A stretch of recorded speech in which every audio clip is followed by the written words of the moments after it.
Ketika tubuh Rangga dirasuki roh kuno yang mampu menghancurkan dunia, satu-satunya cara untuk menyelamatkannya adalah dengan melakukan hal yang mustahil. Raga harus masuk ke dalam jiwa adiknya sendiri, melawan kegelapan yang hidup dari ketakutan manusia, dan menghadapi monster yang lahir dari luka terdalam keluarganya. Malam itu angin laut Madura bertiup tidak seperti biasanya, lebih dingin, lebih berat, seolah membawa pesan dari dunia lain. Ombak yang biasanya tenang berubah liar, menghantam karang dengan suara yang menggetarkan dada. Di pesisir desa Branta, para nelayan yang baru pulang dari laut saling pandang, bingung melihat langit memerah seperti terbakar. Anak-anak meringkuk ketakutan, sementara para tetua hanya terdiam, karena mereka tahu, tanda seperti ini bukan milik cuaca, tapi milik sesuatu yang jauh lebih tua dari manusia. Menjelang tengah malam, suara aneh terdengar dari arah utara. Bukan suara kapal, bukan suara angin, melainkan dentuman berat seperti langkah makhluk raksasa yang menginjak dasar laut. Setiap dentuman membuat tanah bergetar. Lampu-lampu di rumah warga berkelip, ayam berlarian keluar kandang, dan anjing-anjing menyalak ke arah gelap tanpa henti. Para nelayan yang masih berada di pantai mulai mundur, beberapa bahkan lari sambil memeluk jaring mereka. Tak lama kemudian ombak pecah setinggi 3 meter, mendorong sebuah perahu nelayan hingga terbalik. 5 perahu lainnya pecah dihantam sesuatu dari bawah laut, bukan karang, bukan ikan besar, tapi sesuatu dengan kekuatan yang tak dikenal. Potongan kayu beterbangan, jeritan membelah malam, seorang nelayan tua berteriak, "Ini bukan alam. Ini pertanda, ada yang datang dari hutan seberang." 2 pemuda nekat mendekat, menyalakan obor. Saat cahaya oranye menyentuh permukaan pasir, terlihat jejak kaki yang tidak masuk akal. Jejak itu selebar daun pisang, dalamnya hampir 1 jengkal, dan setiap tapaknya mengeluarkan bau damar bercampur tanah basah, seolah berasal dari jantung hutan Kalimantan yang jauh di seberang laut. Para tetua terdiam seketika, tidak ada yang mau menyebut nama sosok yang diyakini meninggalkan jejak itu. Desa menjadi kacau, warga berlarian mengamankan keluarga dan barang-barang berharga. Teriakan meminta tolong terdengar di mana-mana. Di tengah kepanikan itu, seorang ibu tua tiba-tiba pingsan karena melihat bayangan besar bergerak di balik kabut laut. Bayangan itu tinggi, bergerak perlahan, seakan memeriksa setiap inci pesisir sebelum menghilang kembali ke gelap. "Itu bukan manusia, itu penjaga rimba," gumam salah satu tetua sambil gemetar. Ketika fajar mendekat, kabut mulai memudar, dan desa menunjukkan luka-lukanya. Belasan perahu hancur, tiang bendera patah, dan pasir pantai penuh dengan jejak kaki misterius. Beberapa pohon kelapa tercabut seperti diseret oleh kekuatan luar biasa. Para nelayan bersumpah melihat mata hijau menyala di kejauhan, menatap mereka seperti predator yang sedang memilih mangsa. Pada pagi itu, para tetua berkumpul di balai desa. Mereka membuka kitab tua dan membaca ulang legenda yang sudah lama dianggap dongeng, legenda tentang Panglima Hutan, penjaga Kalimantan yang hanya muncul bila hutan sakralnya diganggu. Salah satu tetua memukul meja dengan keras. "Jika Panglima benar datang, berarti ada yang merusak hutan di sana, dan kita yang kena dampaknya." Sementara warga ketakutan dan para tetua kebingungan, jauh dari kerumunan berdirilah seorang pemuda berwajah keras namun tenang, Jaya Prasetyo, keturunan Rawarontek. Ia menatap jejak kaki itu lama, sangat lama, sampai bibirnya menyebutkan kata-kata yang membuat punggung orang-orang di sekitarnya merinding. Makhluk itu bukan sedang mengirim peringatan, dia sedang mencari seseorang.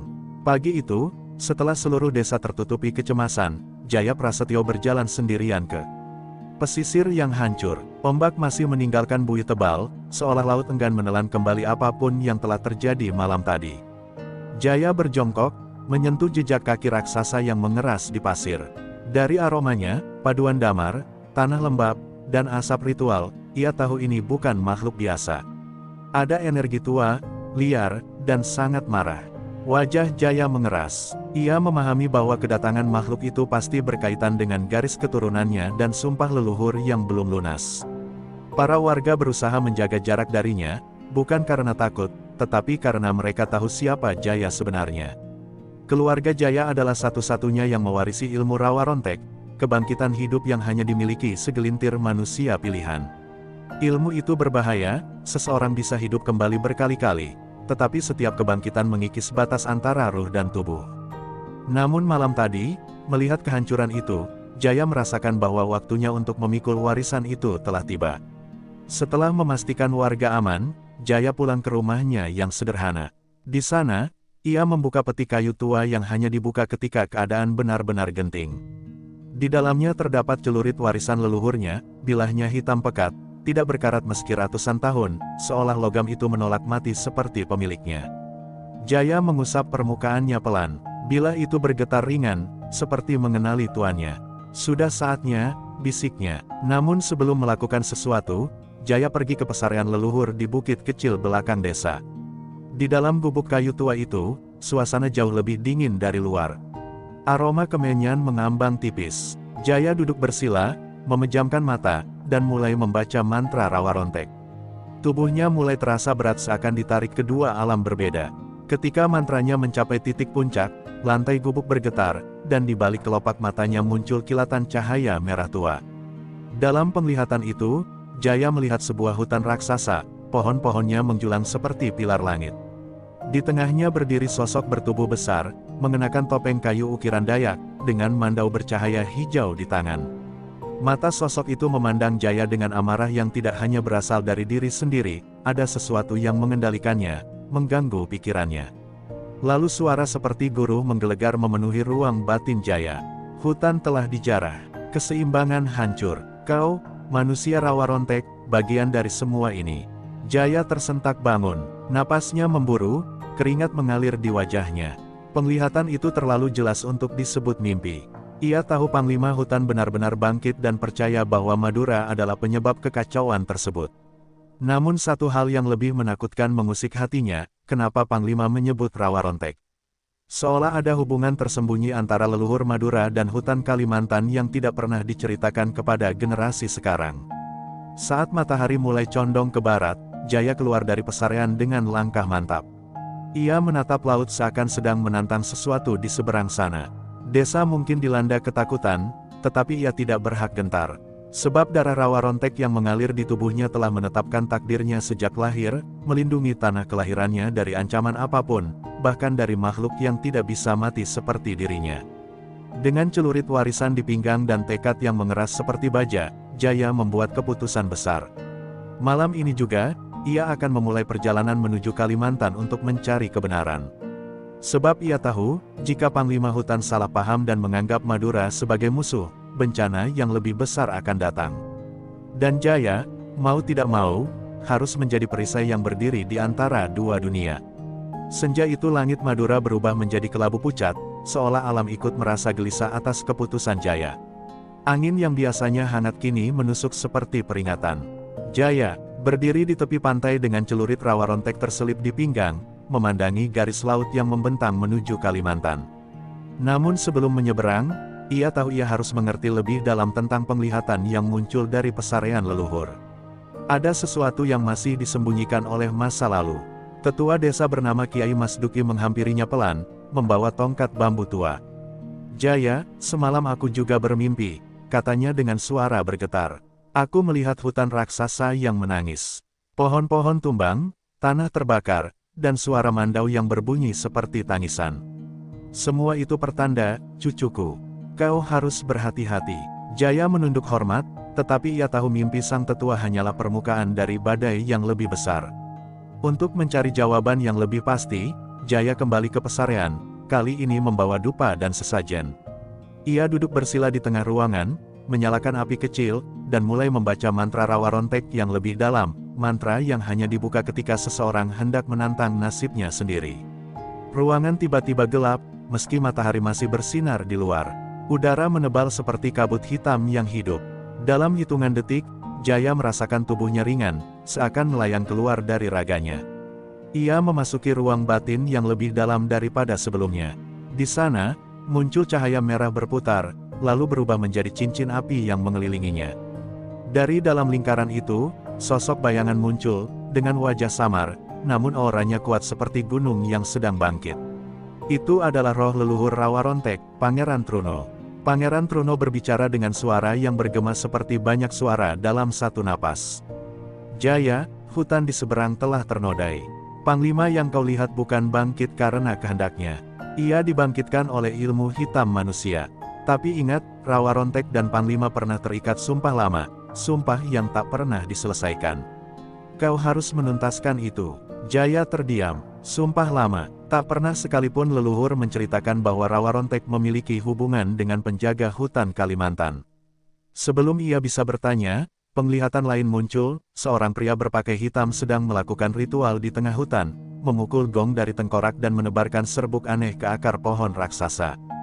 Dari ritual itulah, energi gelap merambat, membangunkan Panglima Hutan secara paksa. Jaya menggertakkan gigi. Ia tahu, hutan bukan hanya marah, hutan sedang diperalat. Cahaya mulai memudar, dan suara Pangeran Truno bergetar terakhir kalinya sebelum sirna. Kau harus ke Kalimantan malam ini juga. Bila terlambat, Panglima akan melihat desa ini sebagai pemicu bencana. Dan bila ia sudah mengayunkan mandaunya, tak ada Rawa Rontek yang bisa menyelamatkan seluruh Madura. Jaya tersentak bangun, napasnya tersengal. Tubuhnya gemetar, bukan karena takut, tetapi karena beban yang kini jatuh di pundaknya. Ia keluar dari pesarean dengan mata yang penuh tekad.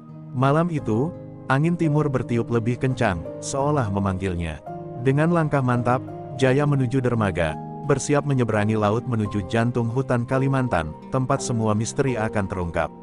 Malam itu Laut Madura bergulung liar seperti hendak menelan siapapun yang berani menantangnya. Namun Jaya Prasetyo tetap menaiki perahu kecil yang disiapkan Kiai Mas Duki. Dengan celurit Rawa Rontek terselip di pinggang dan tatapan penuh tekad, ia mendorong perahu ke ombak yang gelap. Setiap kali perahu menghantam gelombang, Jaya merasakan seperti ada mata-mata gaib mengawasinya dari kejauhan. Seolah perjalanan ini sudah ditunggu sejak sebelum ia lahir. Tengah malam, angin tiba-tiba berhenti. Laut menjadi sunyi, terlalu sunyi hingga Jaya bisa mendengar detakan jantungnya sendiri. Dari balik kabut, muncul bayangan kapal tua terapung, tanpa suara, tanpa awak, tanpa lampu. Kapal itu bergerak perlahan, mengarah ke perahu Jaya. Seluruh tubuhnya tegang, tangan siap mencabut celurit. Namun kapal itu hanya lewat, meninggalkan aroma kayu basah dan suara bisikan samar. Jaya tahu itu bukan kapal manusia, itu adalah kapal arwah yang sering disebut pelaut sebagai penanda bahwa seseorang memasuki wilayah roh. Setelah berjam-jam dihajar ombak, akhirnya fajar mulai muncul, dan garis pulau Kalimantan tampak di kejauhan. Kabut tebal mengambang di antara pohon-pohon raksasa yang menjulang seperti dinding hidup. Begitu perahu mendekat pantai, burung-burung aneh terbang rendah dengan suara seperti seruling patah. Jaya melompat ke daratan penuh lumpur, merasakan hawa hutan yang jauh lebih berat daripada hutan biasa. Ada kekuatan besar, kuno, dan sedang gelisah. Baru beberapa langkah memasuki hutan, Jaya langsung dihadang 3 pria Dayak bersenjata mandau. Tatapan mereka tajam, penuh curiga. Salah satu dari mereka, yang paling muda, maju dengan nada penuh ancaman. Tanah ini bukan untuk orang luar. Kembalilah sebelum roh-roh hutan marah. Jaya tak mundur. Ia menjelaskan bahwa ia datang untuk menghentikan Panglima Hutan yang bangkit dalam amarah. Namun kata Panglima justru membuat ketiga pria itu merapatkan pegangan pada mandaunya. Ketegangan nyaris meledak menjadi pertarungan, sampai seorang lelaki tua berambut putih panjang melangkah keluar dari balik pohon besar. Ia bertubuh kurus namun auranya kuat, mata tuanya menyala seperti bara yang hampir padam tapi masih memiliki kekuatan. Lelaki itu adalah Lamang, tetua penjaga adat rimba. Biarkan dia bicara, katanya lembut namun penuh wibawa. Ketiga pria itu langsung menunduk hormat. Jaya menjelaskan apa yang terjadi di Madura, tentang jejak kaki raksasa, tentang penglihatan Panglima, hingga ritual gelap yang ia lihat lewat mantra Rawa Rontek. Tetua Lamang menghela napas panjang, wajahnya berubah muram. Panglima seharusnya tidak bangkit, ia hanya muncul ketika hutan sakit, dan sekarang hutan bukan sekadar sakit, tapi diracuni. Ada manusia yang memanggil kekuatan terlarang untuk membangunkan Panglima secara paksa. Jaya terdiam, merasakan beratnya kenyataan itu. Panglima bukan musuh, namun korban. Namun korban yang sedang marah, dan murkanya bisa meratakan desa-desa tanpa tersisa. Tetua Lamang menatap Jaya lama, seolah membaca setiap roh leluhur dalam tubuhnya. Kau Rawa Rontek, darahmu membawa dua sisi. Kau bisa menjadi penyelamat kami, atau pemicu kehancuran terakhir. Tapi aku percaya kau datang dengan niat benar. Dengan suara serak namun tegas, Lamang memberi peringatan terakhir, untuk mencapai Panglima, kau harus masuk lebih dalam, ke jantung hutan tempat manusia tak boleh melangkah. Begitu kau masuk, kau mungkin tidak bisa keluar dengan tubuh yang sama. Jaya mengangguk tanpa ragu, karena ia tahu, perjalanan ini bukan tentang kembali, tetapi tentang menyelesaikan apa yang dimulai leluhurnya ratusan tahun lalu. Jaya mengikuti tetua Lamang memasuki hutan yang lebih dalam, melewati akar-akar sebesar lengan manusia dan pepohonan raksasa yang memblokir sinar matahari. Udara di dalam hutan terasa berat, seperti dipenuhi serbuk halus yang tak tampak. Burung-burung berhenti berkicau, dan suara serangga menghilang sama sekali. Keheningan itu bukan pertanda damai, melainkan peringatan bahwa mereka telah memasuki wilayah yang tak seharusnya diinjak manusia. Jaya merasakan bulu kuduknya merinding, seolah setiap daun memperhatikan langkahnya. Setelah 1 jam menyusuri jalur rahasia, mereka tiba di sebuah lembah kecil yang dikelilingi akar menjalar seperti ular raksasa. Di tengah lembah itu, ada batu datar yang dipenuhi ukiran Dayak kuno. Di sanalah Lamang berhenti dan berbisik, tempat ini disebut Tungku Rimba. Panglima dibangunkan dari sini, bukan oleh alam, tapi oleh manusia yang bermain api. Saat tetua itu menancapkan tongkatnya ke tanah, permukaan batu bergetar halus, seakan ada sesuatu di bawahnya yang bernapas. Tiba-tiba, angin dingin berputar dari segala arah. Kabut tebal muncul begitu cepat, menutup seluruh lembah dalam warna keabu-abuan. Jaya mencabut celuritnya, tubuhnya bersiap. Suara langkah berat terdengar dari balik kabut. Setiap langkah membuat tanah bergetar pelan. Lamang menunduk, kedua tangannya gemetar. Dia datang, bisiknya. Panglima hutan telah bangun sepenuhnya. Dari balik kabut itu, muncul sosok raksasa setinggi 2 kali manusia. Tubuhnya dilapisi kulit kayu yang keras seperti perisai, urat-uratnya menyala hijau seperti akar yang dialiri cahaya. Ia mengenakan topeng kayu ukir dengan motif tanduk dan gigi, menghiasi wajahnya yang tak terlihat. Matanya, 2 titik hijau terang seperti bara hutan, menyorot Jaya dan Lamang dengan tatapan yang mampu membuat nyali runtuh. Di tangannya, Panglima menggenggam mandau raksasa yang memancarkan cahaya kehijauan. Namun yang paling mengerikan bukan ukuran atau auranya, melainkan racun gelap yang mengalir dari bilahnya seperti asap hijau tua. Mandau itu bernafas seperti makhluk hidup. Jaya langsung mengenalinya, bukan mandau biasa, tetapi mandau racun rimba, pusaka yang hanya muncul ketika hutan telah mencapai puncak kemarahan. Panglima berbicara, suaranya seperti 2 batu raksasa digesekkan. Manusia Madura, tanahmu telah melewati batas. Lautmu mengganggu roh-roh hutan. Jejak keserakahanmu terbawa angin hingga ke akar suci kami. Maka aku datang, untuk menyeimbangkan kembali dunia ini. Kata-kata itu menusuk Jaya seperti panah. Ia tahu Panglima salah paham, namun amarah sosok raksasa itu terlalu dalam untuk ditenangkan. Jaya mencoba menjelaskan, tetapi Panglima mengangkat mandaunya. Tanah di sekitar mereka retak, akar-akar mencuat seperti tombak tajam. Aku telah melihat dalam mimpi hutan, manusia rawa rontek akan membawa kehancuran. Karena itu, aku sendiri yang akan menuntaskan takdir ini. Jaya terkejut, kata-kata itu persis seperti bisikan dalam penglihatan sebelumnya. Ada sesuatu, atau seseorang, yang memaksa Panglima menganggap rawa rontek sebagai ancaman. Tetua Lamang berusaha menenangkan Panglima, namun bilah mandau itu menyapu udara, menciptakan gelombang angin yang membuatnya terlempar beberapa meter. Jaya hanya punya 2 pilihan, mundur dan membiarkan Panglima menghancurkan desa-desa, atau menghadapi penjaga hutan terbesar yang pernah ada. Dengan napas panjang dan mata yang menyalakan tekad, ia mengangkat celurit rawa rontek ke depan tubuhnya, bersiap untuk pertarungan yang mungkin merenggut nyawanya berkali-kali. Udara di lembah itu seolah berhenti bernapas ketika Jaya mengangkat celurit rawa rontek. Cahaya merah samar muncul di sekitar bilahnya, seperti denyut nadi yang baru bangun dari tidur panjang. Panglima hutan berdiri beberapa meter di depannya, tubuhnya menjulang, mata hijaunya menajam seperti binatang buas yang telah membidik mangsa. Di sekeliling mereka, akar-akar bergerak perlahan, seolah mengikuti irama detak jantung Panglima. Hutan menunggu pertarungan dimulai. Panglima melangkah maju. Setiap langkahnya membuat tanah bergetar, sementara kabut terpecah oleh hawa panas dari mandau racun yang ia bawa. Dengan gerakan cepat yang tidak sebanding dengan tubuhnya yang besar, ia mengayunkan mandaunya ke arah Jaya. Gelombang angin tajam tercipta, menghantam pepohonan di belakang Jaya hingga patah seperti lidi. Jaya melompat menghindar, merasakan betisnya hampir tersayat bilah racun itu.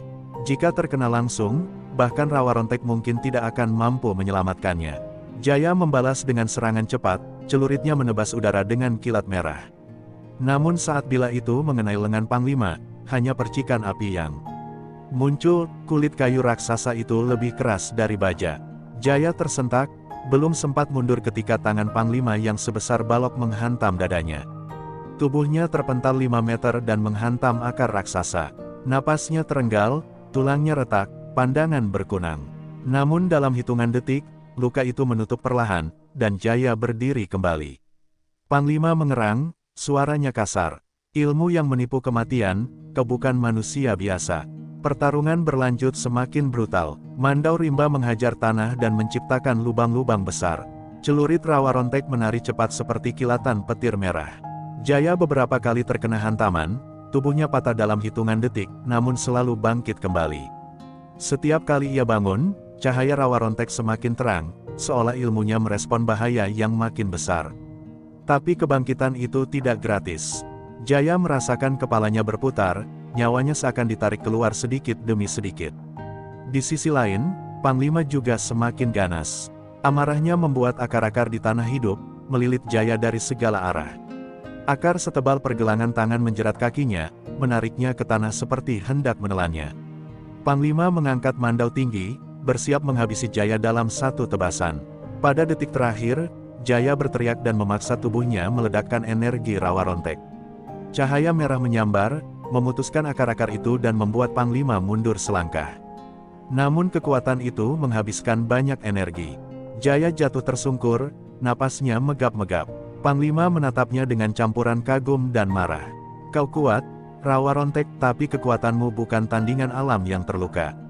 Ia mengayunkan mandau dari atas kepala, menghasilkan angin beracun yang membuat daun-daun mengering dalam sekejap.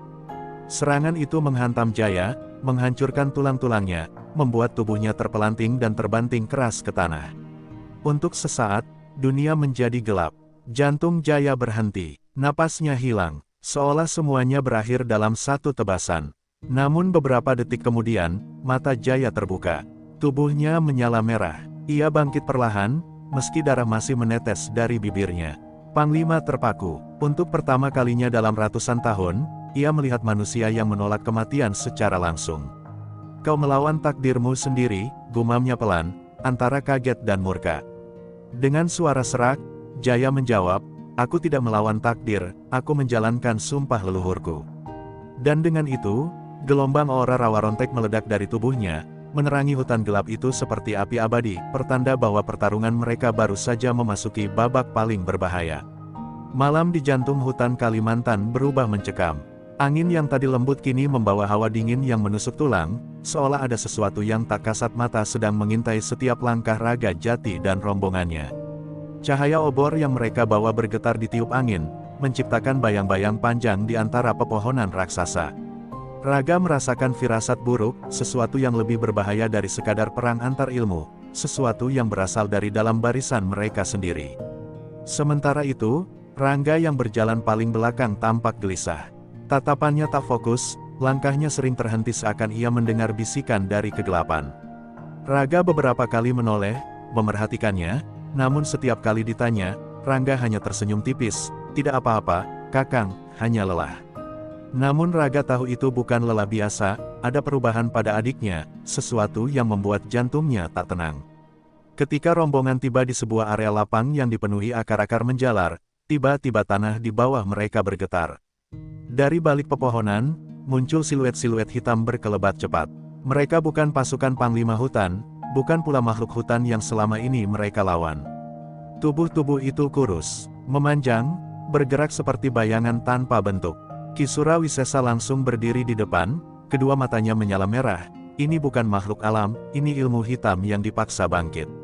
Bayangan-bayangan itu menyerbu. Raga menarik kerisnya dan menyapu udara, menghasilkan gelombang energi rawa rontek yang membuat beberapa bayangan meledak menjadi debu gelap. Namun semakin banyak yang hancur, semakin banyak pula yang muncul. Seolah ada sumber kekuatan yang terus memanggil mereka dari kedalaman bumi. Ki Sura berteriak, ini jebakan. Ada yang memanggil roh-roh liar ini, seseorang dari dekat. Raga mendadak merasakan hembusan angin panas di belakangnya. Ia berbalik cepat, dan melihat adiknya, Rangga, berdiri dengan tatapan kosong. Di telapak tangannya, cahaya hitam berputar, memancarkan energi asing. Rangga, apa yang kau lakukan? Suara Rangga bergetar, tak percaya.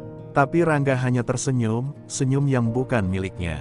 Sebuah suara berat berbicara melalui tubuhnya, "Terima kasih telah membawaku cukup jauh ke dalam wilayah Panglima Hutan." Kini pintu sudah terbuka, tubuh Rangga terangkat perlahan, dikelilingi kabut hitam pekat. Dari kejauhan terdengar suara lolongan panjang, seolah seluruh hutan merintih bersamaan. Ki Surawisesa segera membaca mantra pemutus, namun energi hitam dari Rangga membalas, menghantamnya hingga tubuh tua itu terpental beberapa meter. "Ini bukan adikmu lagi, Rangga," teriak Ki Sura dengan napas terpecah. Ada roh penunggu yang merasuki tubuhnya. Rangga mendekat perlahan, hatinya tercabik. Setiap langkah terasa berat, seakan bumi menahannya untuk tidak maju. Ia berusaha menyentuh tangan Rangga, namun energi hitam menolak, membuat kulitnya seperti terbakar. "Rangga, dengarkan aku, kau lebih kuat dari apapun yang ingin menguasaimu." Namun suara Rangga seakan tak terdengar, roh asing itu semakin menguat, memaksa Rangga mengangkat tangan, mempersiapkan serangan mematikan yang bahkan bisa merobek lapisan jiwa. Tepat saat cahaya hitam menyala paling terang, tanah di bawah mereka pecah. Akar-akar besar mencuat ke permukaan, membentuk lingkaran pelindung yang memisahkan Rangga dan Rangga. Suara berat dan dalam menggema dari balik pepohonan, "Cukup." Dari kegelapan muncul sosok Panglima Hutan, tubuhnya diselimuti cahaya hijau luminesensi. Tatapannya tegas dan penuh kemarahan. "Atas nama penjaga keseimbangan hutan, aku tidak akan membiarkan roh asing itu menghancurkan anak muda itu, atau dunia ini." Pertarungan yang sesungguhnya, yang melibatkan jiwa, darah, dan takdir, akhirnya dimulai. Hening aneh menyelimuti tanah lapang itu setelah kemunculan Panglima Hutan. Cahaya hijau dari tubuhnya memecah kegelapan, menahan energi hitam yang berputar di sekitar Rangga. Rangga berdiri terpaku, hatinya teriris melihat adiknya tergantung di udara seperti boneka tak bernyawa. Panglima Hutan melangkah maju dengan aura yang mengguncang dedaunan. "Roh yang merasukinya bukan sekadar roh gentayangan," ucapnya dengan suara menggema. "Ia adalah Atma Gelap, roh kuno dari zaman sebelum manusia menghuni tanah ini." Atma Gelap tertawa melalui mulut Rangga, suara yang lebih mirip 2 atau 3 suara bertumpuk dalam satu tubuh. "Panglima Hutan, penjaga tua yang hampir punah. Kau pikir bisa menghentikan kebangkitanku?" Panglima Hutan tidak menjawab, ia hanya mengepalkan tangannya, lalu menekannya ke tanah. Seketika akar-akar besar menjalar cepat, mengikat tubuh Rangga, menahan energi gelap yang berusaha keluar dari dalam dirinya. Namun semakin kuat akar menahan, semakin besar pula perlawanan energi hitam itu. Rangga tidak tahan lagi. Dengan pekikan marah, ia melompat ke depan, mencoba merobek kabut hitam itu dengan keris rawa rontek. Namun begitu bila keris menyentuh energi gelap, ledakan dahsyat terjadi. Rangga terpental keras, menghantam batang pohon. Besar hingga tubuhnya terasa remuk. Keris rawa rontek terlempar jauh, tertancap di akar pohon. Meski tubuhnya gemetar, semangatnya tidak padam. "Aku tak akan tinggalkan adikku. Aku akan hancurkan roh itu meski tubuhku harus hancur." Panglima Hutan menahan Rangga dengan tangan kokohnya. "Tenang, pemuda," ujarnya. "Kekuatanmu penting, tapi amarah hanya akan membuat Atma Gelap makin kuat." Ia hidup dari emosi manusia, ketakutan, kemarahan, kehilangan, semuanya makanan baginya. Rangga mengepalkan tangan, giginya terkatup kuat. "Jadi apa yang harus kulakukan? Diam dan melihat adikku dicabik jiwa." Panglima Hutan menatapnya, sorot matanya tajam namun penuh pengertian. "Tidak, kau harus ikut masuk ke dalam jiwanya." Sebelum Rangga sempat bertanya, Panglima Hutan menghentakkan tongkat kayu besarnya ke tanah. Lingkaran cahaya hijau terbentuk di bawah kaki mereka. Energi itu merambat menuju tubuh Rangga yang masih digantung akar-akar. "Kita akan membuka gerbang jiwanya," jelas Panglima Hutan. "Kau yang paling dekat dengannya, kau adalah jangkar agar ia tidak tenggelam. Aku akan menahan tubuhnya dari luar." Rangga menelan ludah, nyalinya goyah sejenak, namun cinta pada adiknya lebih kuat dari rasa takut apapun. Lingkaran cahaya tiba-tiba menyala terang. Rangga merasakan tubuhnya ditarik paksa, seolah ruhnya terpisah dari Rangga. Dunia di sekelilingnya memudar, berganti dengan ruang gelap tak berujung. Di sana ia melihat sosok Rangga kecil, duduk sendirian, memeluk lutut sambil menangis. Di belakangnya, dari kegelapan, muncul mata merah yang menyala, Atma Gelap dalam wujud murninya, tubuh besar dengan wajah seperti bayangan yang terus berubah bentuk. "Dia rapuh, dan aku adalah kekuatan barunya," bisik sosok itu. Raga mendekat, namun setiap langkah terasa seperti berjalan di atas lumpur pekat. "Rangga, aku di sini," teriaknya. Sosok adiknya menoleh, namun matanya kosong, seolah tak mengenali siapapun. Atma gelap berdiri di antara mereka, tubuhnya menjalar seperti kabut hidup. "Kau sudah kehilangan dia," kata roh itu. "Siapapun yang memasuki ranahku, tidak akan keluar tanpa luka." Raga menggertakkan gigi, menantang bayangan raksasa itu. "Kalau begitu, aku rela terluka. Aku rela hancur, asal aku dapatkan adikku kembali." Tubuh Atma gelap bergetar, lalu berubah menjadi wujud besar menyerupai monster dengan tanduk melengkung dan mulut penuh taring. Ia melompat menerjang. Raga menyilangkan tangan, bersiap menerima serangan jiwa yang bisa memecah kesadaran. Namun tepat sebelum energi gelap itu menghantamnya, sebuah cahaya merah menyala dari balik kegelapan, cahaya rawa rontek. Keris miliknya muncul di hadapannya, seolah memiliki nyawa. Raga meraihnya, dan saat jemarinya menggenggam gagangnya, seluruh ruang jiwa bergetar hebat. Pertarungan penentuan jiwa pun dimulai. Ledakan cahaya rawa rontek mengguncang ruang jiwa itu. Kegelapan yang tadinya pekat seperti lumpur mendidih kini bergelombang, retak seperti kaca yang ditekan dari dalam. Raga menggenggam kerisnya erat-erat, dan untuk pertama kalinya ia merasa rawa rontek bukan sekadar ilmu, melainkan napas keberaniannya sendiri. Atma gelap mendesis, tubuh monstrumnya mundur beberapa langkah, bentuknya bergetar seperti kabut yang terbakar. Keris itu, seharusnya tidak bisa masuk ke ranah jiwa. Teriaknya marah, suaranya memecah keheningan seperti petir. Raga menatapnya dengan pandangan membara. "Ini bukan keris sembarangan," katanya. "Ini adalah ikatan darah. Selama aku dan Rangga masih bersaudara, rawa rontek bisa menembus apapun." Cahaya merah dari bilah keris bergerak seperti bara. Atma gelap meraung dan kembali melompat, mencoba membelah tubuh Raga dengan cakar gelapnya. Namun Raga kini jauh lebih sigap. Ia memutar tubuh, mengayunkan keris, menciptakan sabetan cahaya merah yang menembus badan raksasa itu. Atma gelap memekik nyaring, tubuhnya retak seperti tanah kering. Dari kejauhan, sosok Rangga kecil yang sedari tadi duduk memeluk lutut perlahan berdiri. Matanya masih kosong, namun tubuhnya mulai memancarkan cahaya lembut, cahaya yang berasal dari dirinya sendiri, bukan dari roh asing maupun ikatan ilmu. "Rangga," panggil Raga sambil berlari ke arahnya. Namun Atma gelap menghalangi, tubuhnya berubah menjadi bayangan memanjang yang menjulang seperti tembok. "Dia milikku," jerit roh itu. "Ia datang kepadaku saat jiwanya retak. Kalian manusia selalu mudah putus asa, dan akulah tempat mereka bersembunyi." Raga mendekap keris rawa rontek ke dadanya. Ia menutup mata, menarik napas panjang. Nenek moyangnya pernah berkata, rawa rontek bukan hanya kekuatan untuk hidup kembali, tetapi kekuatan untuk menyalakan kembali jiwa yang padam. Ketika ia membuka mata, sorotnya berubah. Lebih tajam, lebih tenang. Ia mengangkat keris itu tinggi, dan seketika seluruh ruang jiwa bergetar. Cahaya merahnya berubah menjadi putih bersih, sebuah cahaya pemurnian yang bahkan Atma gelap sendiri takut melihatnya. "Aku tidak memanggilmu untuk membunuh," ucap Raga pelan. "Aku memanggilmu untuk menyembuhkan." Dengan satu hentakan kaki, Raga menerjang. Atma gelap mencoba berubah wujud, menjadi ular besar, menjadi kabut, menjadi bayangan tanpa bentuk, namun semua itu tak lagi berguna. Cahaya rawa rontek membakar setiap wujudnya, memaksa roh itu kembali ke bentuk aslinya, sekumpulan energi gelap tak stabil yang terus berputar. "Tidak, tidak mungkin," roh itu bergetar, suaranya berubah lirih dan ketakutan. "Aku adalah kegelapan yang kekal," Raga menebas sekali, "bukan untuk menghancurkan, melainkan untuk membuka." Retakan cahaya menyambar tubuh roh itu. Dari celah terbuka itu, Rangga kecil melangkah maju. Ia menatap Atma gelap, lalu menatap kakaknya. Air mata jatuh dari pipinya yang kotor. "Kakang, aku takut," katanya lirih.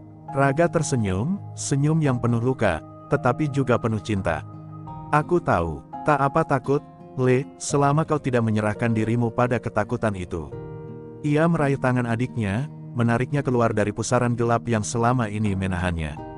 Atma gelap berusaha mengejar, namun tubuhnya semakin rapuh, seperti asap yang tertiup angin.